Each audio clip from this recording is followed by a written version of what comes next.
Assalamualaikum warahmatullahi wabarakatuh. Berjumpa lagi dengan saya Abu Fikri. Dia bercerita tentang orang bodoh sang mutiara kiblat.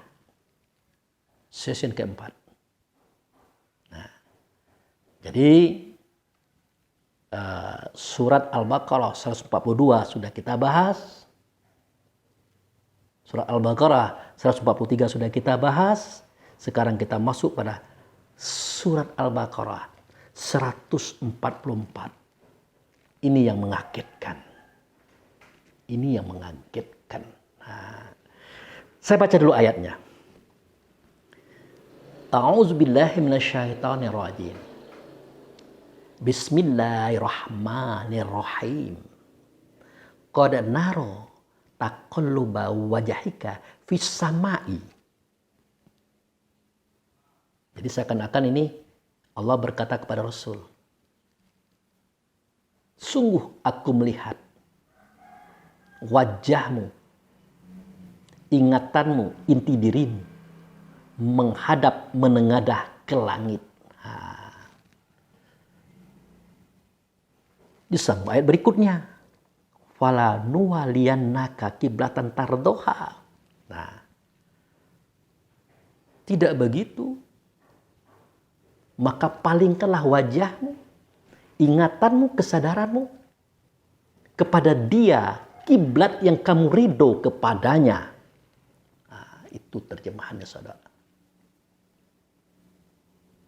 Jadi surah Al-Baqarah ayat 144 ini menjelaskan kepada kita sesuatu yang sangat luar biasa. Di mana keluar biasaannya? Rasul melihat sahabat-sahabat tadi, kalau dia meminta, kalau mereka berdoa, mengarahkan kepala, wajah ke langit. Seperti ini. Itu dalam pengertian umum. Pengertian yang tidak dicari dalil dan azasnya. Tapi kalau dalam pengertian khusus, secara hakikat, pengertian langit di sini adalah kias. Kias apa? Langit itu tinggi, tidak berbentuk, tidak berupa, tidak bersuara, tidak berkata, tidak sama dengan segala sesuatunya. Itu kias Allah, saudaraku. Berkata Rasulullah, aku lihat kamu itu kalau beribadah, berdoa, berharap, kamu minta kepada Allah. Tidak begitu caranya. Ada etika. Apa etikanya? Palingkanlah wajahmu. Wala nuwaliyannaka kiblatan tardoha. Palingkanlah wajahmu, ingatanmu, kesadaranmu, harapanmu kepada kiblat, kepada orang yang kamu hadapi dan kamu ridho kepadanya. Ini siapa?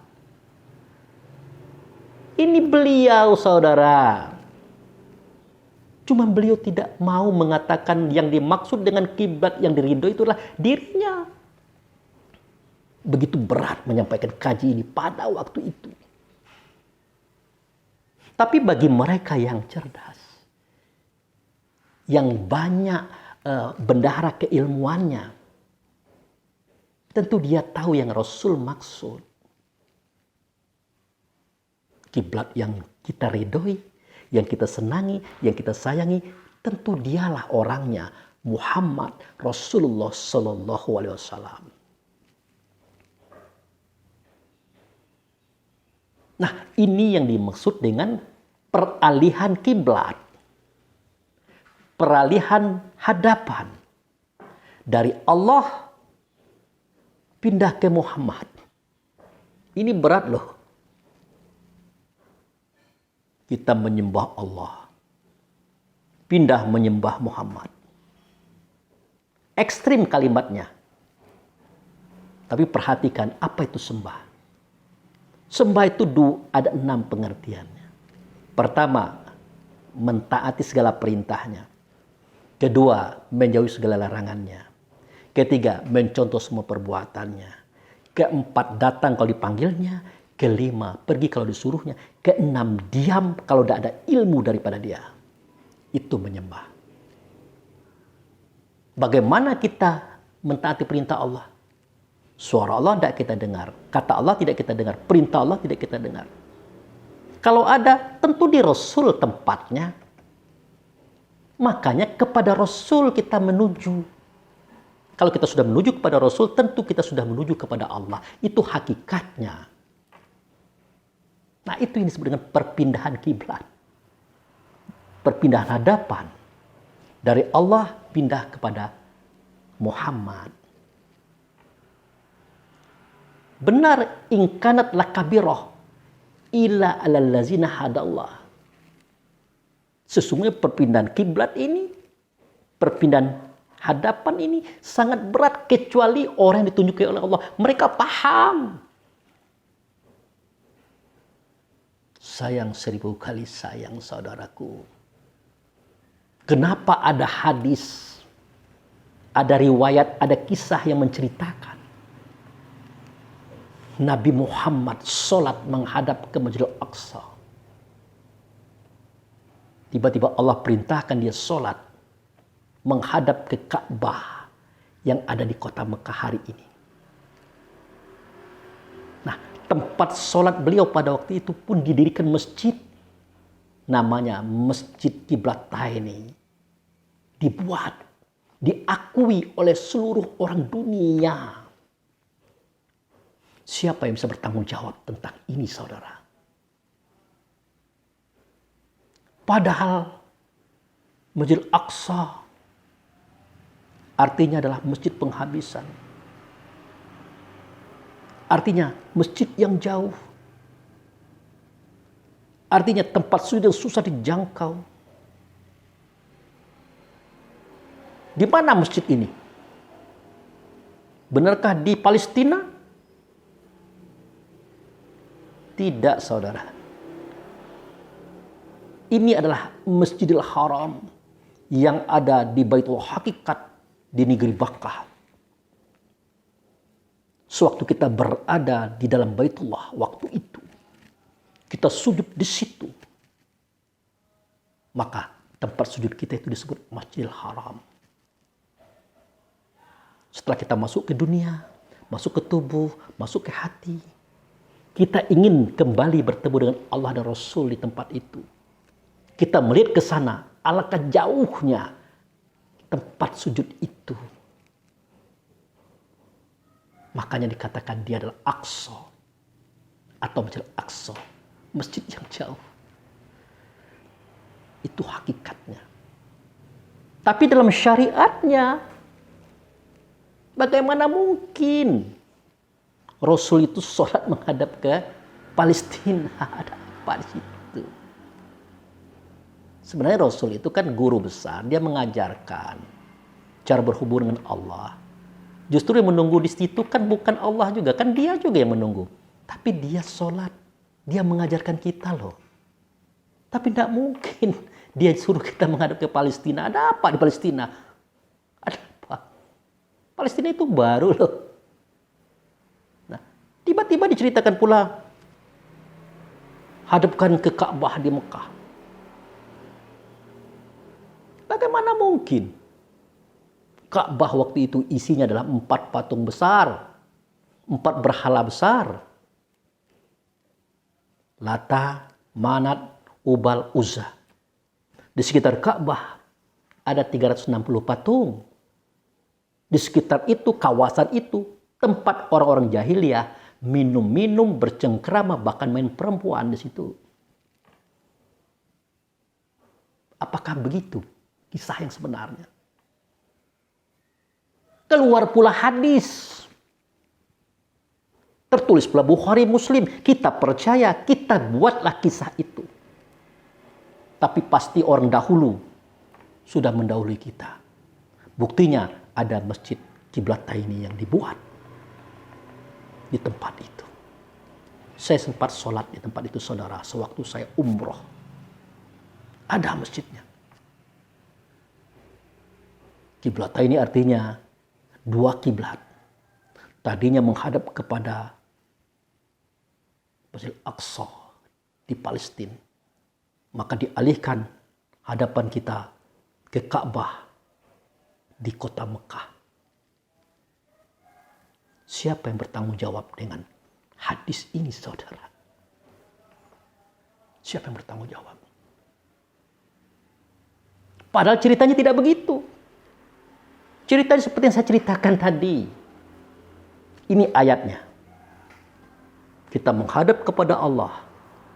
Ternyata kata Rasulullah tidak begitu. Hadapkanlah kepada kiblat, hadapan yang kamu senang, ridho kepadanya. Dia menuju kepada diri beliau sendiri.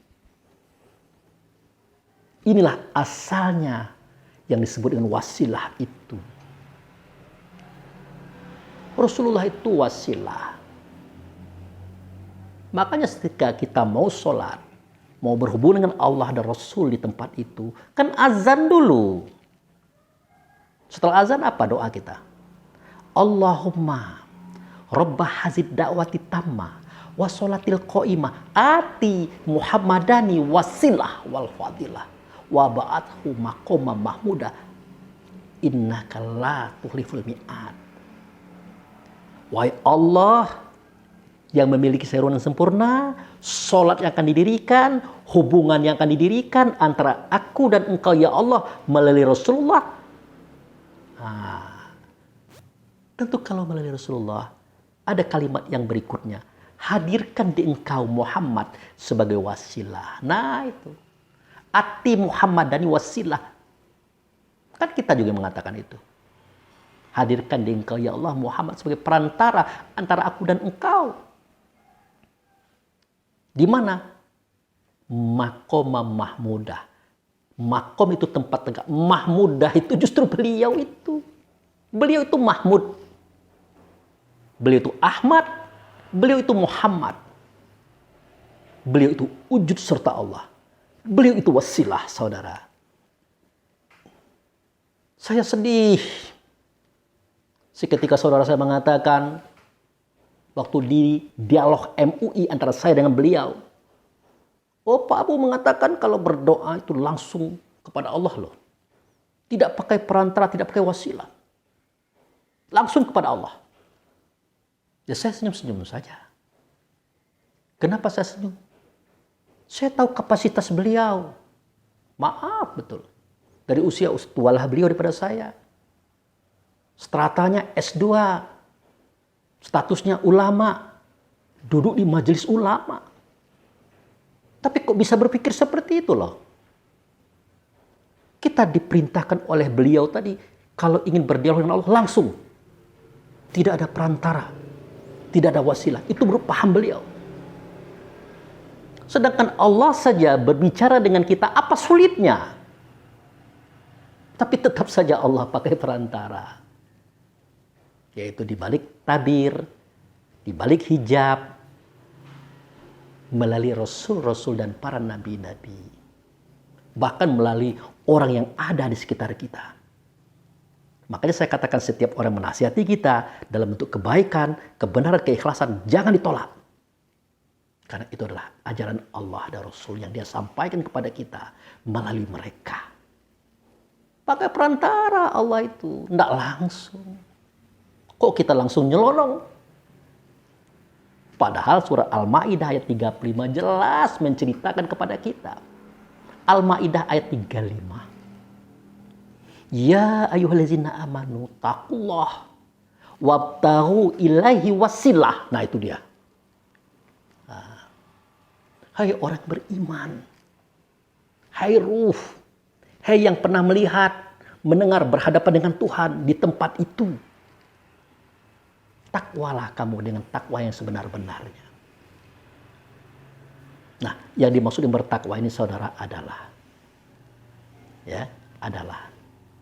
laksanakanlah rukun Islam yang 5 itu beserta kebaikan yang Allah dan Rasul ajarkan dengan pekerjaan yang sebenar-benar ikhlas, yang terbaik. Karena kalau kita masih bernama mukmin, kita masih bernama orang yang beriman, itu posisi kita masih lost, nol. Belum bersyahadat, belum sholat, belum puasa, belum zakat, belum haji. Belum. Karena ya ayyuhallazina amanu itu adalah nama ruh. Seketika kita masih di alam saksi, di alam syahadah. Oleh karena kita percaya dan yakin kepada Allah dan Rasul di tempat itu, kita menyatakan saksi atasnya, makanya kita bernama mukmin. Itu Allah dan Rasul memberikan nama. Itulah nama ruh. Itu baru namanya saja. Maka dikatakan, hai orang yang beriman. Nah, aqimi sholat. Kenapa orang beriman disuruh sholat? Karena dia belum sholat, makanya disuruh sholat. Nah, itu dia. Ya ayyuhallazina amanu kutiba alaikumusiyam kama kutiba alal ladzina min qablikum la'allakum tattaqun. Nah, itu dia. Hai orang yang beriman, hai ruh, hai orang yang percaya kepada Tuhan, laksanakan as-saum, menahan hawa nafsu dirimu. Jika engkau sukses, mudah-mudahan kamu menjadi orang bertakwa. Jadi orang yang beriman, mukmin, ruh, itu nama dalam artian belum ada kegiatan apa-apa loh.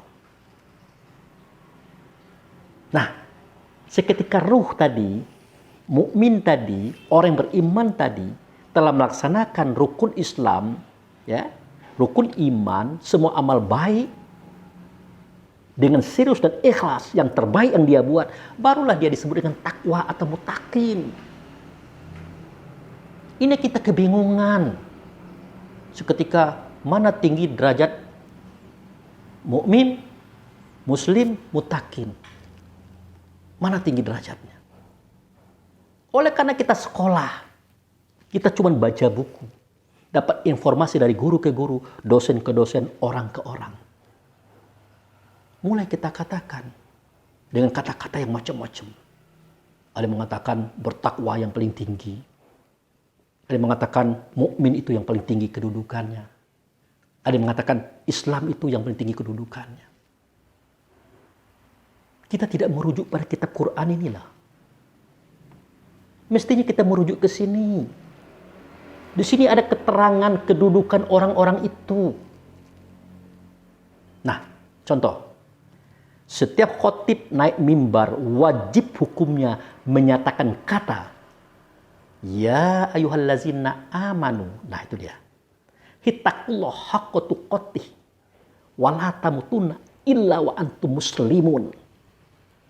Ini kalau khotib tidak membaca ini, saudara, batal khotibnya, batal semua salat Jumat daripada kaum dan jamaahnya. Saking pentingnya ayat yang diangkat. Tetapi kenapa tidak jadi pikiran? Kan jelas, hai orang yang beriman. Nah, dipanggil lagi dia. Bertakwalah kamu dengan ketakwaan yang sebenar-benar takwa. Itu yang saya ceritakan tadi. Jangan sampai kamu mati dalam kondisi bernama iman tadi. Lost. Jangan sampai kamu mati sudah melaksanakan ibadah tapi belum serius. Sedangkan kamu belum sampai di negeri Islam. Ah, itu. Jadi orang beriman tadi perintah bertakwa. Jangan sampai malaikat maut datang sebelum sampai dia ke negeri Islam, ke negeri selamat. Mana negeri selamat? Itu yang saya ceritakan tadi. Wa umirtu. Kami terperintah menyembah Tuhan di negeri ini. Di sini kami Islam. Itulah cerita yang kita ceritakan tadi di sesi yang ketiga. Surat An-Naml, ya. Surat nomor 27 ayat 91. Itu. Jadi kedudukan yang paling tinggi dalam kehidupan kita adalah selamat. Itu tujuan. Supaya selamat, bertakwa. Melaksanakan perintahnya, menjauhkan semua larangannya. Kepada siapa? Ya kepada kita. Kita yang mana? Kita yang beriman. Bagaimana kalau kita beriman tapi tidak melaksanakan iman? Parah. Sengsara. Tidak bisa kita ceritakan orang-orang itu. Ini kisahnya. Jadi kembali lagi kepada dua kiblat tadi. Tapi Pak Abu Fikri, ini ada hadisnya loh. Bukhari Muslim. Mulai dari sanad musnadnya, matannya, rawinya, tidak diragukan ini. Hati-hati saudara. Kalau Al-Quran oke-oke saja, kita siap menerimanya. Tapi kalau untuk hadis, kita tetap siap menerimanya, tapi seleksi dulu. Karena Imam Bukhari itu, ya kita tidak cerita Muslim dulu ya, Bukhari itu hidupnya 380 tahun setelah Rasulullah. Data-data hadis itu pun beliau berjalan mencari, mendatangi orang-orang yang bisa beliau temukan waktu itu. Jelas kalau 360 itu berarti sudah pada generasi yang ketujuh. Ya. Tidak untuk kemungkinan bahasa itu berubah, bias, tambah, kurang, samar-samar. Bisa jadi. Bahkan Imam Bukhari itu membuktikannya. Ada 1.500.000 data hadis yang beliau tangkap. Ternyata beliau pula yang menjadikannya 750 sebagai hadis beliau yang bisa beliau pertanggungjawabkan. Untuk Imam Abu Bukhari, oke. Tapi jarak Imam Bukhari dan kita tidak sepi dari usaha orang-orang yang meracuni, yang merusak ajaran Islam ini melalui hadis-hadis tadi, saudara. Tidak sepi. Makanya saya katakan, dalam dialog saya dengan saudara saya MUI waktu itu, sewaktu dia menunjuk saya, menantang saya, meminta saya menjelaskan apa-apa yang ada pada tafsir dalam pemahaman saya. Saya katakan, saya tidak pegang tafsir, saya bilang. Saya pegang kitab Quran. Saya menjelaskan ayat dengan ayat yang ada pada Quran.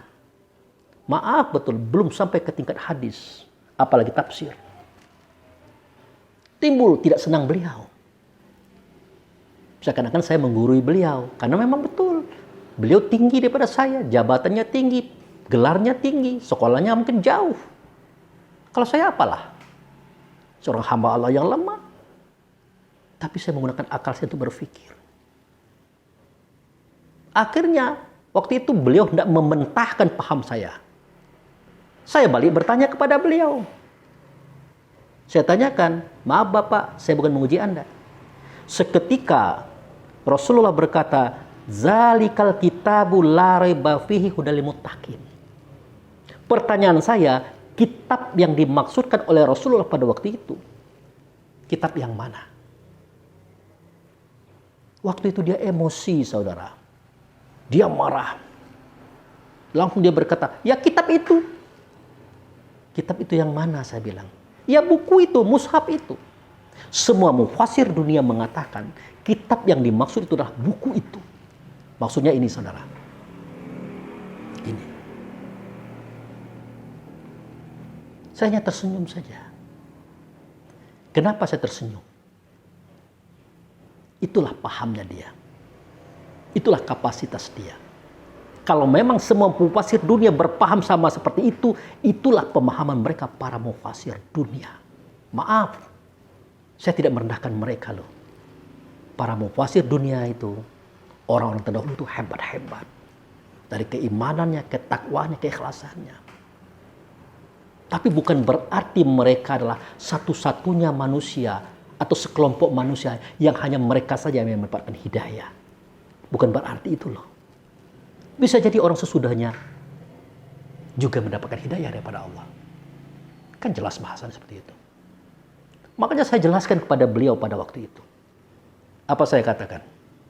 Hei saudaraku, setahu saya, di zaman Rasulullah masih hidup, semua catatan wahyu yang beliau terima, yang beliau sampaikan kepada sahabat, semuanya dicatat di atas pelepah kurma, di batu-batu, di kayu-kayu, di tulang-tulang. Pada waktu itu belum ada juz, belum ada nama surat, belum ada ayat. Belum ada. Semua itu akan ada setelah 2 tahun Rasulullah wafat. Ya. Yaitu zaman Khalifah Abu Bakar. Karena dipicu oleh perang Yamamah. Dalam perang itu gugur 77 orang yang hafiz wahyu. Barulah semua itu dikumpulkan, diklasifikasikan, dibuatlah juz, nama surat dan ayat. Belum pula berbentuk kitab seperti ini. Belum.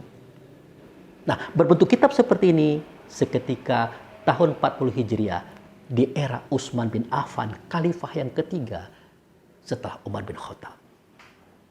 Lalu jika Anda katakan kitab yang dimaksud Nabi pada waktu itu adalah buku ini, sungguh saya prihatin, saudara. Prihatin.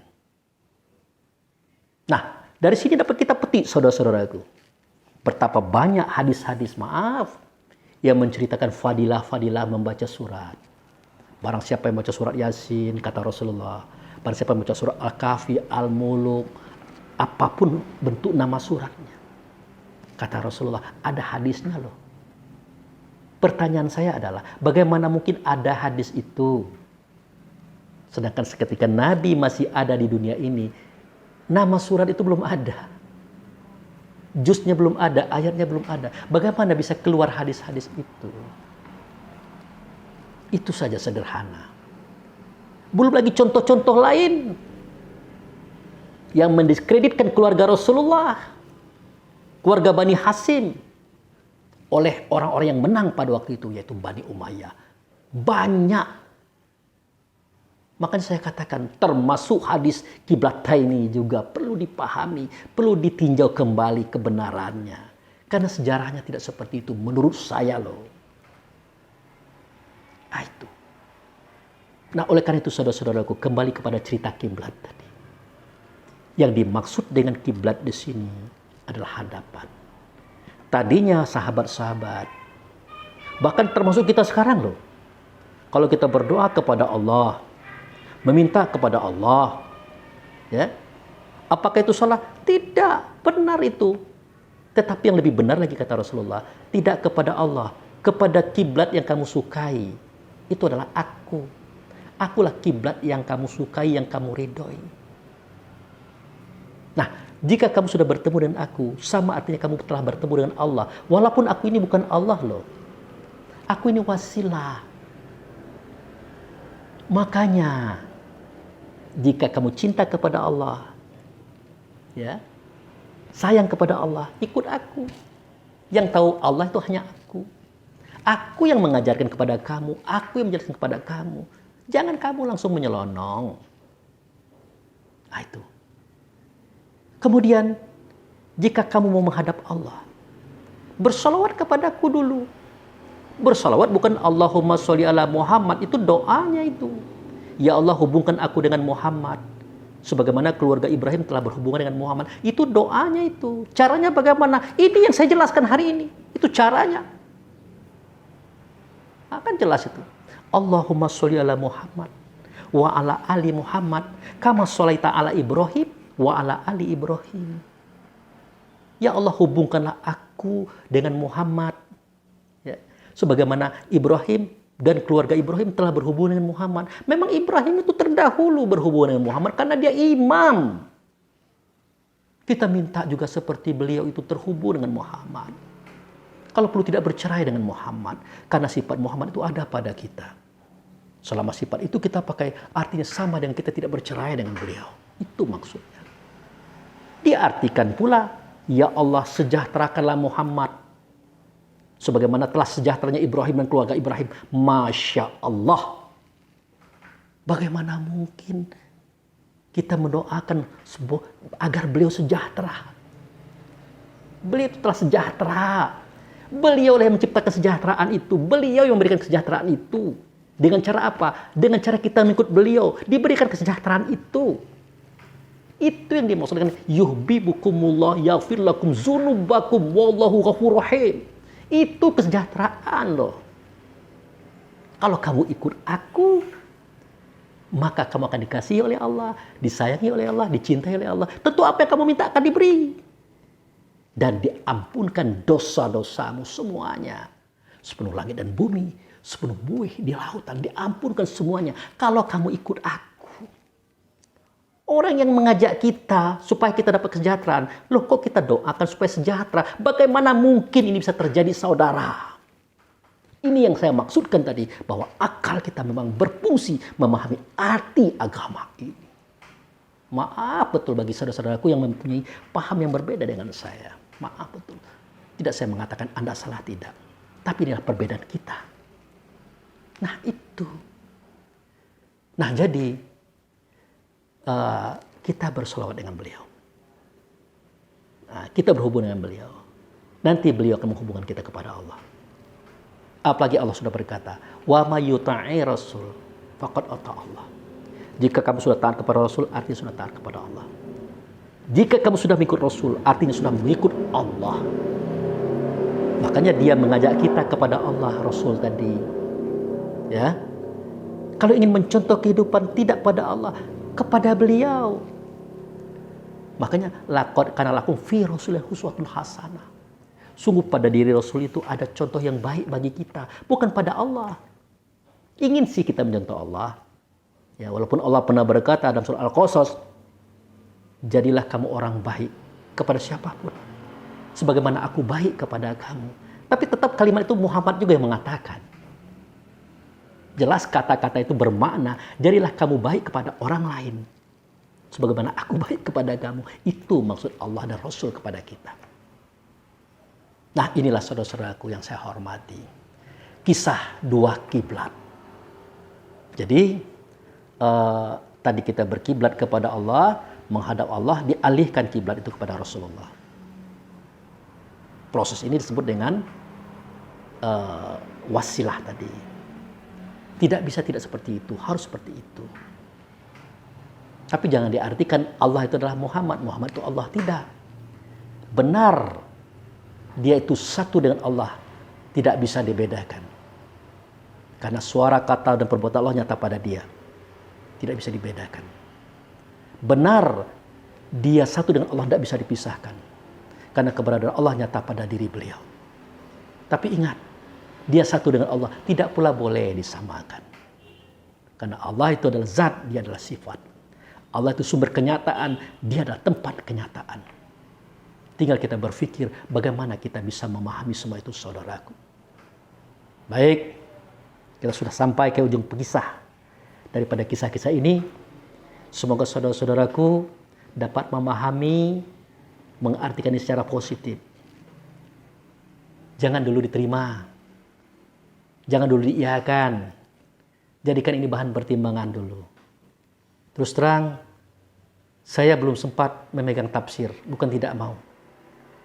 Tapi untuk saat ini, Al-Quran cukup ditambah dengan beberapa hadis yang saya anggap sahih. Semoga saudara-saudaraku, mereka adalah bersekolah di luar negeri, di Mekah, Madinah, Mesir, Sudan, Maroko, yang sudah berpangkat profesor, doktor, master, sarjana agama, yang sudah belajar umul Quran dengan beberapa cabangnya, umul hadis dengan beberapa cabangnya, ilmu nahu, saraf, mantik, bayan, badal, sejarah Islam, sejarah umum, filsafat Islam, filsafat umum, semuanya saya hargai. Saya hargai. Anda telah mendapatkan karunia Allah yang sangat besar. Tapi tolong,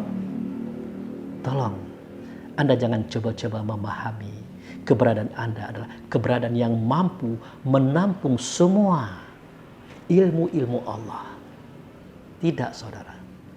Ada pada orang lain yang tidak bersekolah, yang tidak belajar seperti Anda, ada. Sebagai contohnya, para rasul, para nabi, para aulia, para ulama-ulama terdahulu. Mereka tidak sekolah. Mereka tidak punya gelar.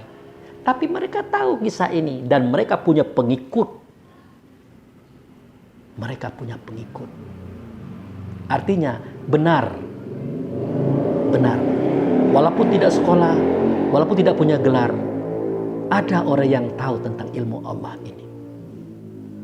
Benar. Kemudian apalagi saya berada pada koridor ilmu tasawuf. Ilmu tasawuf itu adalah ilmu tentang kelembutan hati, kelembutan jiwa, ilmu tentang ruh. Dia bergerak dari rasa ke logika.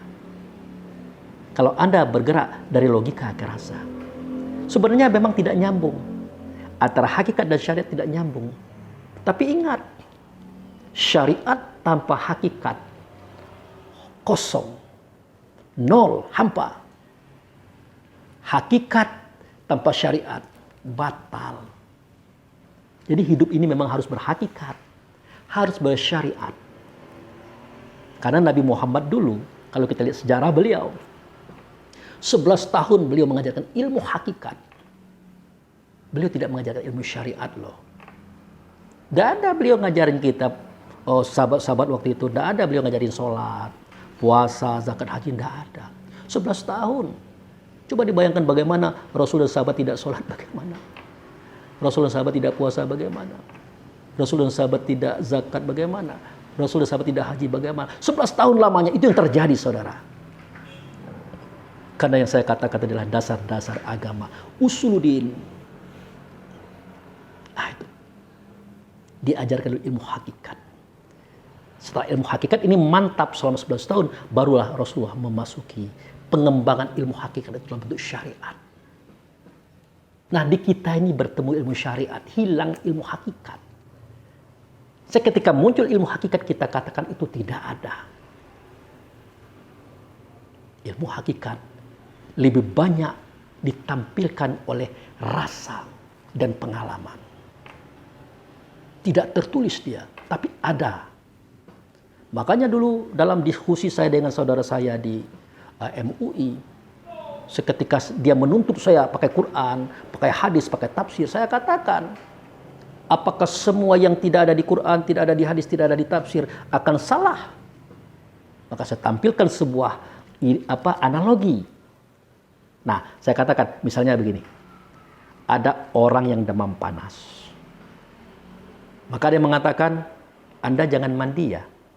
Kalau Anda mandi, maka fisik Anda akan lebih parah lagi.